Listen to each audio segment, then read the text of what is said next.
So hello everyone, तो कैसे हैं आप सब। तो आज से हम एक नई सीरीज शुरू करने वाले हैं जिसका नाम है स्टॉक मार्केट फॉर बिगिनर्स।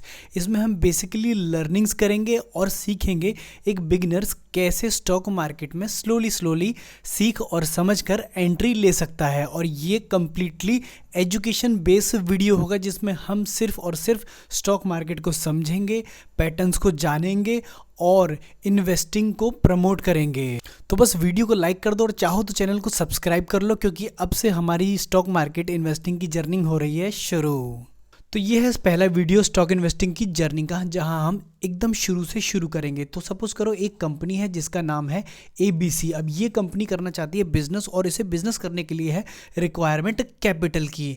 अब ये कैपिटल जो चाहिए ना, जो फंडिंग इसे चाहिए, वो या तो उसे बैंक से मिल सकता है। अब बैंक तो जनरली इतना बड़ा लोन देगा नहीं, तो कंपनी क्या करती है, पब्लिक के पास चली जाती है। पब्लिक से पैसा लेने का एक ही तरीका है, स्टॉक एक्सचेंज, है ना। स्टॉक एक्सचेंज में अपना IPO लेकर के आओ, है ना। IPO मतलब इनिशियल पब्लिक ऑफरिंग, और लोगों से पैसा लो, फिर उससे बिजनेस करो, ठीक है।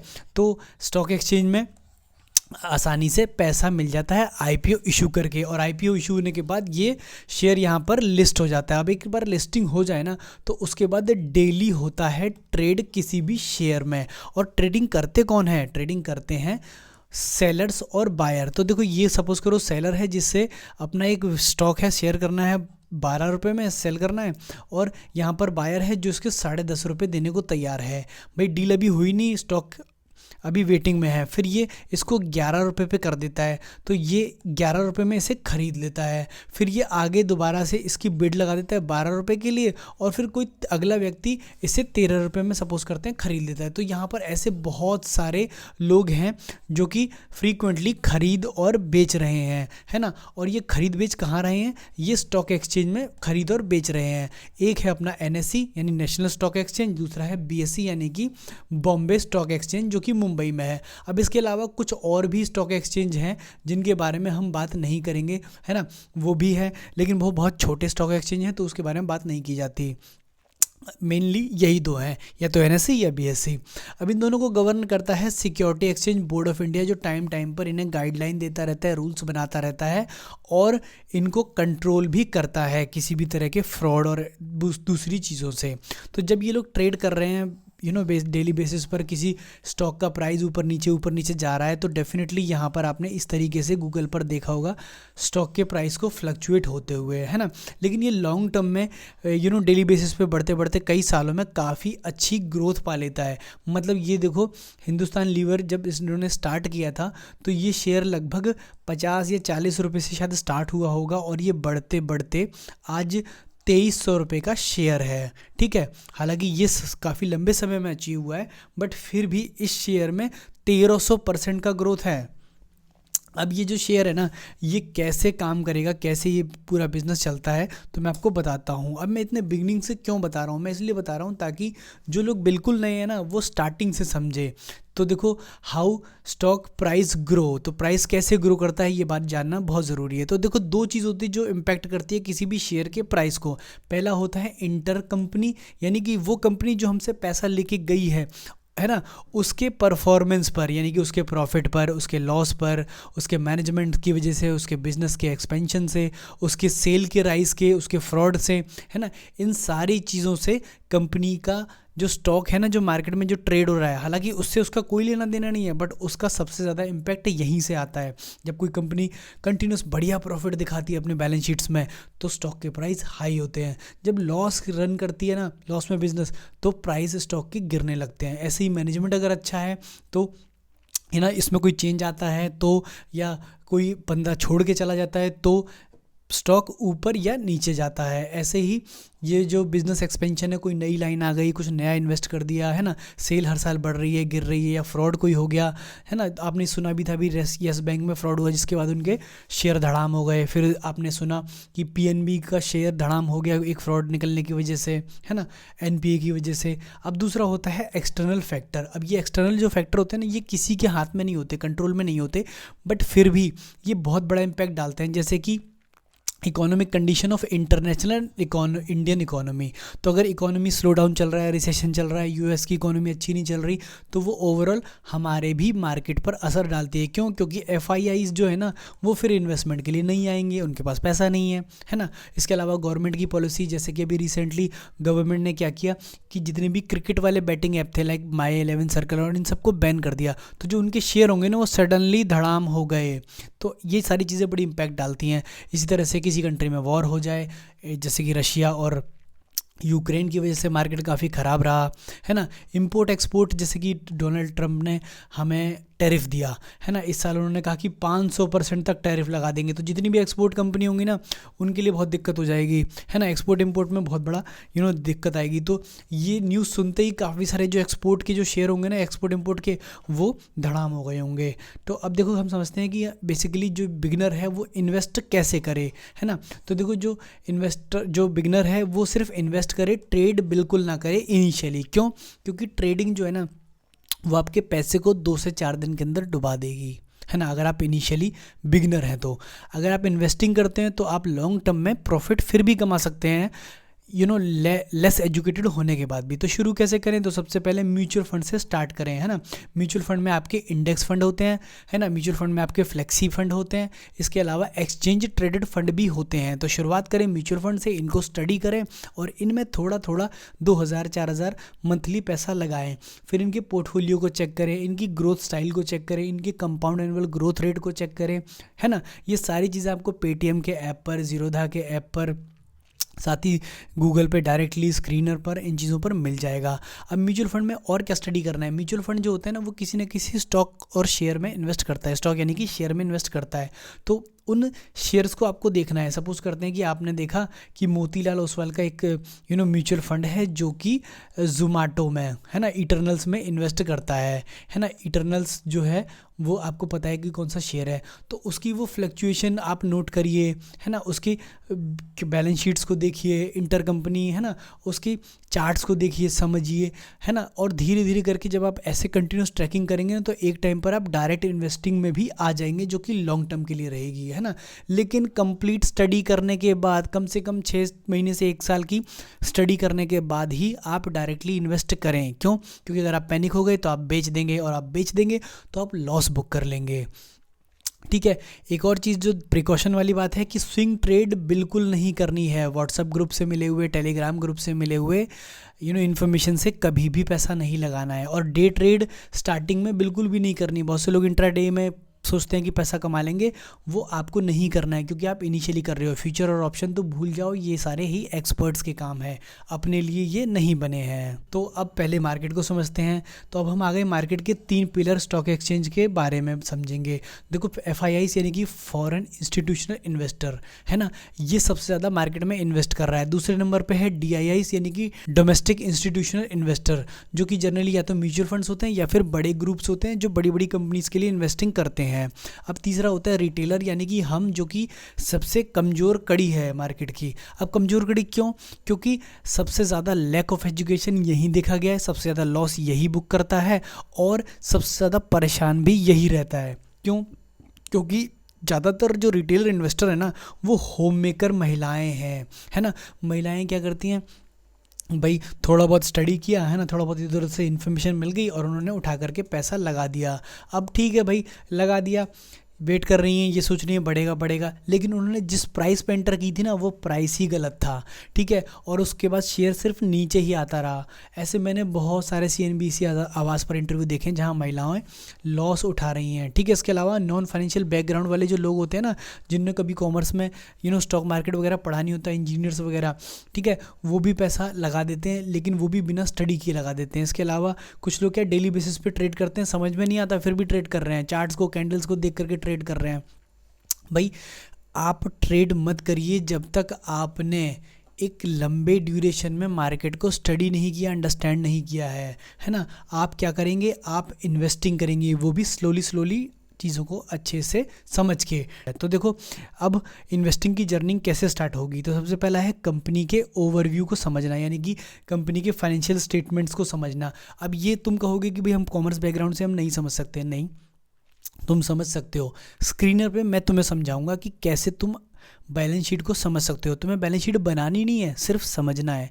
उसके कुछ पॉइंट होते हैं जिनको आइडेंटिफाई करके तुम डिसाइड कर सकते हो कि क्या ये स्टॉक वर्थ वॉच है कि नहीं, है ना। वर्थ वॉच क्या हुआ, यानी कि जिसके ऊपर हमें फर्दर इन्वेस्टिगेशन करनी है, डेली बेसिस पर उसे ट्रैक करना है ना। इन्वेस्ट अभी नहीं करना है, अभी तो स्टडी करनी है, ठीक है।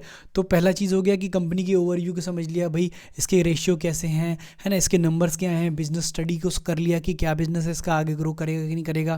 फिर उसके साथ साथ मार्केट के ट्रेंड को भी समझा, भाई अगर एक्सपोर्ट इंपोर्ट आज डोनाल्ड ट्रंप की वजह से मात खा रहा है, उसके स्टॉक्स खराब जा रहे हैं, तो क्या फ्यूचर में वो वापस उठ पाएंगे। भाई डोनाल्ड ट्रंप का तो ये सेकंड टर्म चल रहा है और इसके बाद वो दोबारा कभी प्रेसिडेंट बन नहीं पाएंगे। तो डेफिनेटली एक्सपोर्ट इंपोर्ट में इन फ्यूचर हो सकता है कि अमेरिका से हमको वापस टैरिफ कम देखने को मिले, और जैसे ये कम होंगे, चीज़ें नॉर्मल होंगी, तो स्टॉक जो है एक्सपोर्ट इंपोर्ट का वापस गेन करेगा।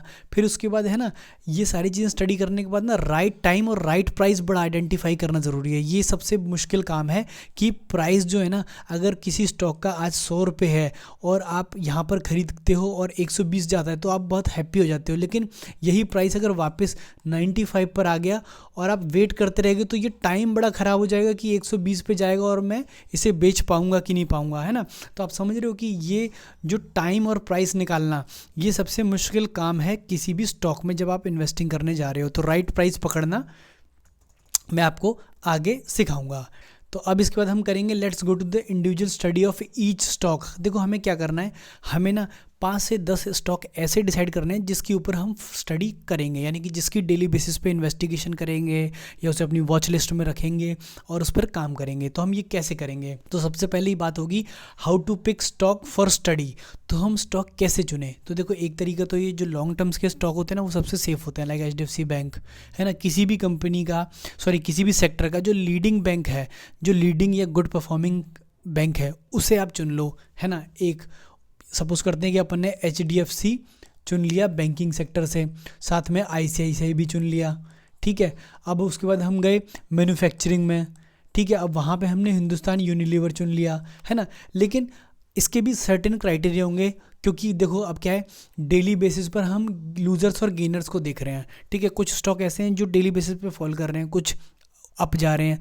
जो अप जा रहे हैं वो तो ऑलरेडी अपने प्राइस से हाई चल रहे हैं, है ना जी। लेकिन जो लूज़ कर रहे हैं, उनके लूज़ करने का रीज़न हमें आइडेंटिफाई करना है। सपोज करो एक कंपनी है, सीमेंट कंपनी, जिसके ऊपर कोई पर्टिकुलर टेम्परेरी बैन आ गया 30 डेज़ 1 मंथ 1 साल का, है ना। सपोज करते हैं किसी भी तरह का, तो हमने कहा भाई इस पर ये बैन है लेकिन ये टेम्परेरी बैन है। अगर इसके फाइनेंशियल्स अच्छे हैं, अगर इस कंपनी के फाइनेंशियल अच्छे हैं, तो वापस ये कंपनी रिकवर कर लेगी, प्रोवाइडेड कि इसमें कोई दिक्कत नहीं आती है। तो हम इस स्टॉक को अपने वॉच लिस्ट में ऐड कर लेते हैं, है ना। वॉच लिस्ट में अपन इसको ऐड कर लेते हैं और अपन 20-25-50 दिन तक ये देखते हैं कि ये स्टॉक कितना नीचे आता है, और साथ ही साथ हम इस पर डेली बेसिस पर स्टडी भी करते रहते हैं, है ना। म्यूचुअल फंड के पोर्टफोलियो से कुछ स्टॉक निकाले जा सकते हैं, है ना, क्योंकि म्यूचुअल फंड ने जब इन्वेस्ट किया तो ऐसे स्टॉक जो होता है ना जनरली भागते हैं, ठीक है ना। डेली शॉकिंग न्यूज़ भी बहुत आती हैं, जैसे कि आपने देखा होगा कि जब आप मार्केट लिख करके गूगल पे सर्च करोगे ना, तो कुछ टॉप न्यूज़ होती हैं जिसमें कि वो बताते हैं कि ये पर्टिकुलर स्टॉक 5% आज भाग गया बिकॉज इस पर्टिकुलर स्टॉक में जापान की कंपनी ने इन्वेस्ट कर दिया।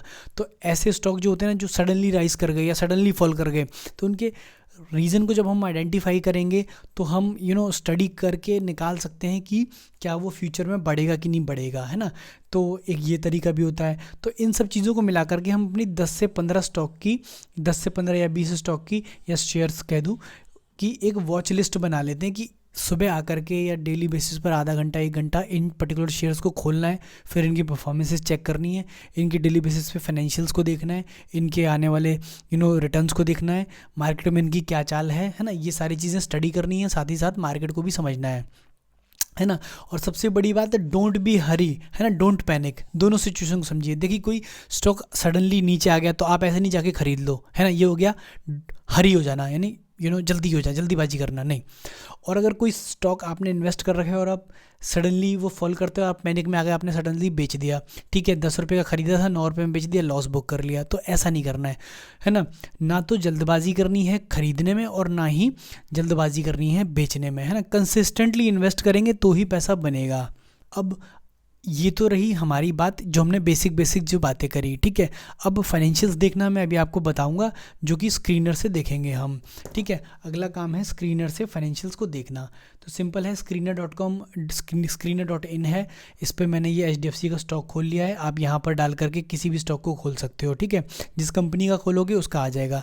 अब ये स्क्रीनर पर HDFC का डिटेल आपको दिख रहा है। तो सबसे पहले आपको क्या दिख रहा है, मार्केट कैपिटल, यानी कि ये कंपनी का टोटल मार्केट का कितना टोटल वैल्यू हो गया है इसके सारे शेयर्स का मिला करके, वो है। अब इसका ये हो गया करंट प्राइस 939 रुपये और बुक वैल्यू 351 रुपये। अब बुक वैल्यू क्या है, अब देखो यही फैक्टर्स जो है ना आपको एक एक करके समझने हैं।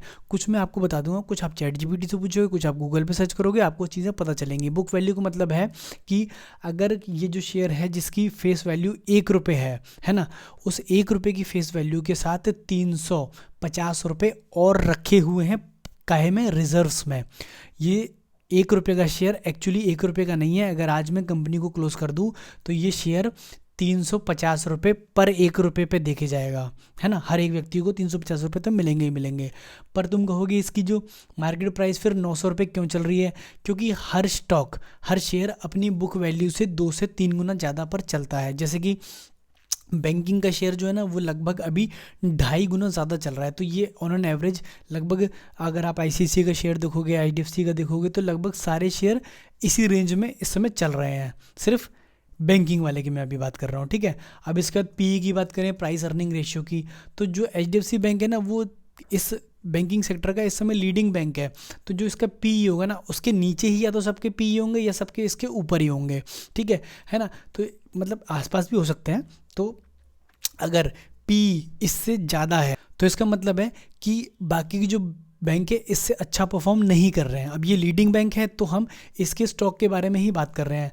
अब देखो PE जो है ना इसका 20 है। PE का मतलब क्या होता है, सिंपली जो सपोज करते हैं कि एक पर्टिकुलर ईयर में एक स्टॉक ने जो अर्न किया उसको डिवाइड कर देते हैं जो उसकी मार्केट की ट्रेडिंग वैल्यू चल रही है उससे। हालांकि PE रेशियो बहुत कुछ आपको बताता नहीं है, ज़्यादा इंपॉर्टेंट होता है return on capital employed, ROCE, है ना। अब रिटर्न ऑन कैपिटल एम्प्लॉयड क्या मतलब, जितना भी पैसा इस कंपनी ने, है ना, बिजनेस में लगाया था, सपोज करते हैं कि 2000 करोड़ लगाया, 100,000 करोड़ लगाया, उससे उस पर जो रिटर्न आया, मतलब 2000 करोड़ लगाया और उस पर जो रिटर्न आया वो बना 7.5%, है ना। ये 7.5% आप जो देख पा रहे हो, मतलब यानी कि अगर ये कंपनी को मैंने 100 रुपये दिए तो उस 100 रुपये पर इसने 7.5% का रिटर्न दिया एनुअली, ठीक है। लेकिन अब ये 100 रुपये देने का मतलब ये नहीं कि आपने मार्केट वैल्यू की बात की, आपने टोटल बुक वैल्यू की बात की है यहाँ पर। अब हो गया ROE, यानी कि रिटर्न ऑन इक्विटी। अब जो रिटर्न ऑन इक्विटी है ना, इक्विटी की वैल्यू तो देखो फेस वैल्यू 1 ही रुपये है ना। तो उस हिसाब से तो इसने बहुत अच्छा परफॉर्म किया है क्योंकि 14% का रिटर्न दिया है। अब तुम कहोगे कि फेस वैल्यू से क्या ही मतलब है, देखो फेस वैल्यू जो है ना कंपनी के लिए तो वही मैटर करता है। अगर कोई कंपनी आज डिसॉल्व होती है तो आपको ये रिटेंड अर्निंग यानी कि ये 350 रुपये के बेस पर ही पैसा देंगी। लेकिन ये अगर सारा खर्च हो गया लोन वगैरह चुकाने में तो आपकी जो फेस वैल्यू ना आपकी 1 रुपये की आपको यही मिलने वाली है, ठीक है। हालांकि ये इन्फॉर्मेशन शायद हो सकता है आपके काम की ना हो। अब देखो यहाँ पर आप डेली बेसिस पर ग्राफ देख रहे हो और उसमें आपको दिखाई दे रहा है वॉल्यूम, VOL जो आपको दिख रहा है ना, ये VOL जो बदलता हुआ दिख रहा है, इसमें इतनी डेली बेसिस पर इतने के मतलब होता है 1000 शेयर्स ट्रेड हुए हैं, है ना। और डेली बेसिस पर यहाँ पर आप अपना ट्रेड देख सकते हो। इसके अलावा अगर आपको शॉर्ट टर्म में चलना है तो ये प्रोस एंड कॉन्स खुद ही निकाल के देता है, AI based pros and cons है, यानी इस कंपनी में क्या चीज़ें अच्छी हैं और क्या चीज़ें ख़राब है ना। तो ये निकल के आ रहा है। इसके बाद देखो ये दूसरी कंपनी जो है ना उनकी प्राइस अर्निंग्स दिखा रहा है। ICICI का PE इससे बेटर है, प्राइस अर्निंग PE जितना कम होगा उतना ज़्यादा अच्छा होता है।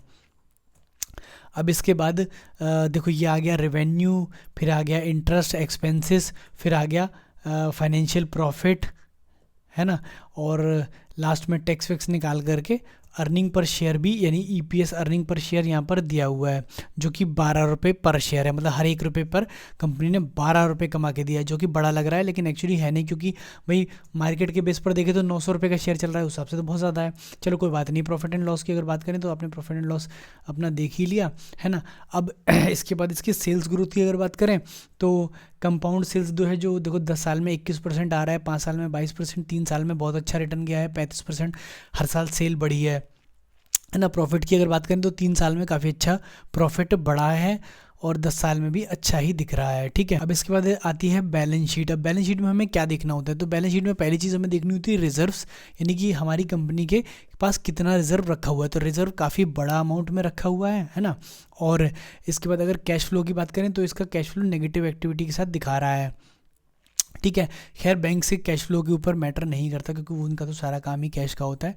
अब शेयर होल्डिंग पैटर्न की अगर बात करें तो इसको स्टडी करना भी थोड़ा ज़रूरी होता है, क्योंकि एफआईआईज़ के पास सबसे ज़्यादा इसका हिस्सा है, यानी कि फॉरेन इंस्टीट्यूशनल इन्वेस्टर इसमें पैसा लगा के बैठे हैं। तो अब दो स्थितियाँ होंगी, या तो एफआईआईज़ इसको एग्जिट करेंगे या फिर एफआईआईज़ इसमें बने रहेंगे। तो पिछले अगर मैं 2023 से बात करूँ तो देखिए 2023 से अब तक एफआईआईज़ की ना इसमें होल्डिंग घटी है, बीच में थोड़ी सी बढ़ी थी, लेकिन अगर ओवरऑल बात करें तो होल्डिंग्स कम ही हुई है।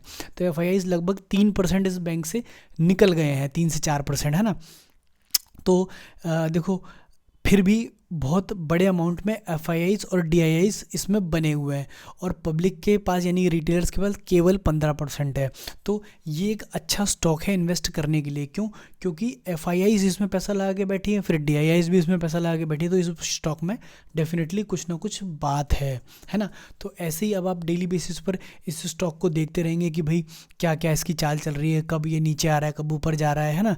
तो एक जो आपको लगेगा कि हाँ ये प्राइस अच्छा है, या 6 महीने में भाई ये ऊपर गया कि नीचे आया, है ना। तो आप एक स्टेबल प्राइस पर इसे बाय करेंगे। जैसे अभी ये गिर रहा है, तो अब ये गिर क्यों रहा है, हम इसको आइडेंटिफाई जब करेंगे ना तो हमें पता चल पाएगा कि ये स्टॉक सडनली 1000 रुपये से या 1500 रुपये से नीचे क्यों आ गया। क्या इसमें शेयर स्प्लिट हुआ इस वजह से, या इसके प्रॉफिट्स ख़राब हुए इस वजह से, है ना। तो ये स्टडी जब हम अपन कर पाएंगे ना तो हमें समझ में आएगा। तो देखो अभी वैसे ओवरऑल तो स्टॉक काफ़ी ठीक चल रहा है। अब ये मुझे लग रहा है कि 700 का क्यों दिखा रहा है, एक टाइम में मैंने जब इसे देखा था तो 1700-1800 रुपये पर भी था। इसका मतलब है ये स्टॉक स्प्लिट हुआ है। तो 2024 का देखें तो 700 रुपये था और ये अभी काफ़ी ऊपर तक चला गया। तो मैं ये कहूँगा कि ओवरऑल स्टॉक अपने पीक को छू करके वापस लौट रहा है। तो अभी इसमें थोड़ा मैं वेट करूँगा, है ना।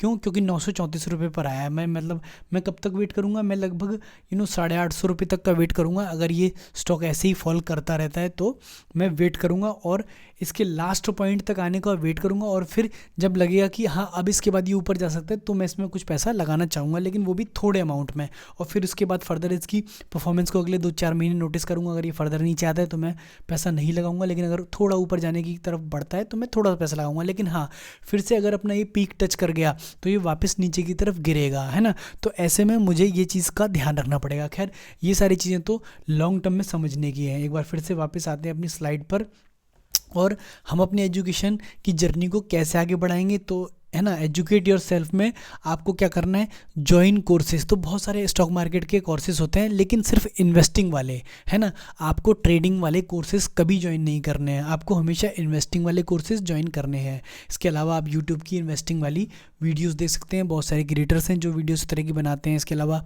है ना, और आप बुक्स पढ़ सकते हैं, काफ़ी सारी स्टॉक मार्केट पर बुक्स हैं। स्क्रीनर पर डेली बेसिस पर आप स्टॉक को एनालाइज कर सकते हैं, समझ सकते हैं, है ना। तो नॉलेज से बनेगा पैसा, है ना। टाइम और डिसिप्लिन इंपॉर्टेंट है जैसा मैंने बताया, ठीक है। और लॉन्ग टर्म में ही थिंकिंग लेकर के चलेंगे तभी अपने को प्रॉफिट जनरेट होगा, वरना तो इन्वेस्टिंग की जर्नी को छोड़ो और म्यूचुअल फंड में पैसा लगा लो। सबसे सेफ और सुरक्षित ऑप्शन है, रोज रोज टेक करने की कोई ज़रूरत ही नहीं है।